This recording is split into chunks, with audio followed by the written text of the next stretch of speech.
ನಮಸ್ತೆ, ಎಜಿ ನ್ಯೂಸ್ಗೆ ಸ್ವಾಗತ.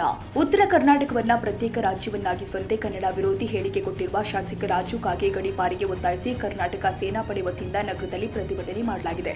ಚಾಮರಾಜನಗರದ ಭುವನೇಶ್ವರ ವೃತ್ತದಲ್ಲಿ ಜಮಾಯಿಸಿದ ಪ್ರತಿಭಟನಾಕಾರರು ರಾಜು ಕಾಗೇರಿ ವಿರುದ್ಧ ಘೋಷಣೆ ಕೂಗಿ ಆಕ್ರೋಶ ವ್ಯಕ್ತಪಡಿಸಿ ರಾಷ್ಟ್ರೀಯ ಹೆದ್ದಾರಿ ತಡೆದು ಪ್ರತಿಭಟನೆ ಮಾಡಿದ್ದಾರೆ.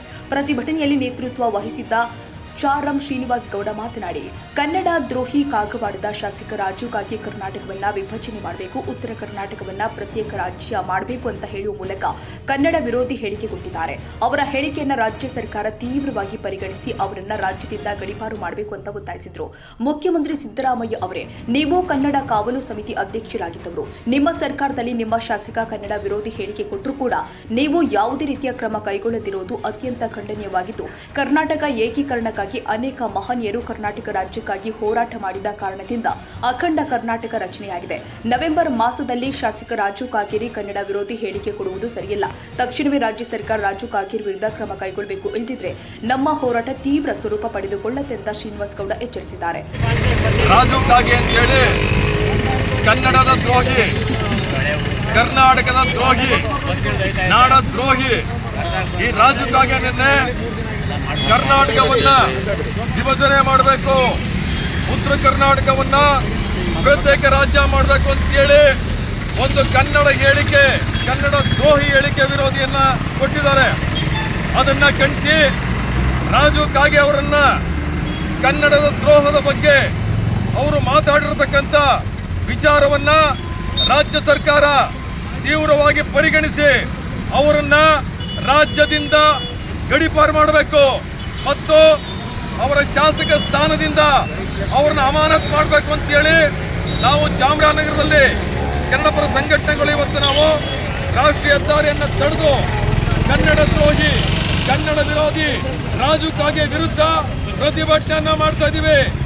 ಮುಖ್ಯಮಂತ್ರಿ ಸನ್ಮಾನ್ಯ ಸಿದ್ದರಾಮಯ್ಯನವರೇ, ನೀವು ಕನ್ನಡ ಕಾವಲು ಸಮಿತಿ ಅಧ್ಯಕ್ಷರಾಗಿದ್ದಂಥವರು, ನಿಮ್ಮ ಸರ್ಕಾರದಲ್ಲೇ ನಿಮ್ಮ ಒಬ್ಬ ಶಾಸಕ ಈ ರೀತಿ ಕನ್ನಡ ವಿರೋಧಿ ಹೇಳಿಕೆಯನ್ನ ಕೊಟ್ಟಿದ್ರಲ್ಲ, ಇಂಥ ಹೇಳಿಕೆ ಕೊಟ್ಟಿದ್ರು ಆತರ ಮೇಲೆ ನೀವು ಯಾವುದೇ ರೀತಿಯಾದಂಥ ಕ್ರಮವನ್ನು ತೆಗೆದುಕೊಳ್ಳದೆ ಇನ್ನೂ ಬಿಟ್ಟಿರತಕ್ಕಂಥದ್ದು ಅತ್ಯಂತ ಖಂಡನೀಯವಾದದ್ದು. ಕರ್ನಾಟಕ ಏಕೀಕರಣ ರಾಜು ಕಾಗೆಗೆ ಗೊತ್ತು, ಹಲವಾರು ದೊಡ್ಡ ದೊಡ್ಡ ಮಹನೀಯರು ಈ ರಾಜ್ಯಕ್ಕೋಸ್ಕರ ಹೋರಾಟ ಮಾಡಿ ಅಖಂಡ ಕರ್ನಾಟಕ ರಚನೆ ಆಗಿದೆ. ಅದು ನವೆಂಬರ್ ಅಂತ ತಿಂಗಳಿನಲ್ಲೇ ರಾಜು ಕಾಗೆ ಕನ್ನಡಕ್ಕೂ ಹೇಳಿಕೆಯನ್ನು ಕೊಟ್ಟಿರ್ತಕ್ಕಂಥ ಕ್ರಮವನ್ನು ಖಂಡಿಸಿ ಇವತ್ತು ನಾವು ಈ ಹೋರಾಟವನ್ನು ಮುಂದುವರಿಸಿದ್ವಿ. ತಕ್ಷಣ ರಾಜು ಕಾಗೆಯನ್ನ ಗಡೀಪಾರು ಮಾಡಲೇಬೇಕು ಸರ್ಕಾರ, ಇಲ್ಲ ಅಂತಂದ್ರೆ ಹೋರಾಟವನ್ನ ಇನ್ನು ತೀವ್ರ ಸ್ವರೂಪಕ್ಕೆ ತಗೊಂಡೋಗ್ತೇವೆ ಅಂತ ಈ ಸಂದರ್ಭದಲ್ಲಿ ನಾನು ತಿಳಿಸ್ತಾ ಇದ್ದೀನಿ. ಪ್ರತಿಭಟನೆಯಲ್ಲಿ ನಿಜ ಧ್ವನಿ ಗೋವಿಂದರಾಜು, ಚಾವಿಂ ರಾಜಗೋಪಾಲ್, ಪಣ್ಯದ ಹುಂಡಿರಾಜು, ಮುತ್ತಿಗೆ ಗೋವಿಂದರಾಜು ಸೇರಿ ಮತ್ತಿತರರು ಹಾಜರಿದ್ದರು.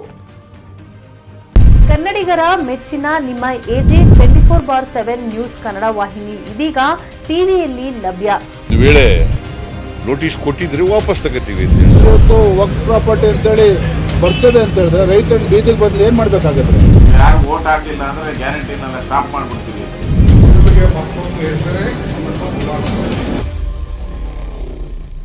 ಕರ್ನಾಟಕ ಮತ್ತು ದೇಶ ವಿದೇಶ 360 ಡಿಗ್ರಿ ಸುದ್ದಿ ಹಾಗೂ ಉತ್ತರ ಕರ್ನಾಟಕ, ಬೆಳಗಾವಿ, ಬಾಗಲಕೋಟೆ, ಧಾರವಾಡ, ಹಾವೇರಿ, ಗದಗ, ಬಿಜಾಪುರ ಜಿಲ್ಲೆಯ ಕ್ಷಣ ಕ್ಷಣದ ವಿವರವನ್ನ ಪಡೆಯುವುದಕ್ಕೆ ಎಜೆ 24/7 ನ್ಯೂಸ್ ಕನ್ನಡ ವಾಹಿನಿಯನ್ನ ಲೈಕ್ ಮಾಡಿ, ವಿಡಿಯೋಗಳನ್ನ ಶೇರ್ ಮಾಡಿ, ಕಮೆಂಟ್ ಮಾಡುವ ಮೂಲಕ ನಮ್ಮ ವಾಹಿನಿಗೆ ಸಹಕಾರ ನೀಡಿ ಮತ್ತು ಚಾನೆಲ್ ಅನ್ನ ಸಬ್ಸ್ಕ್ರೈಬ್ ಮಾಡಿ.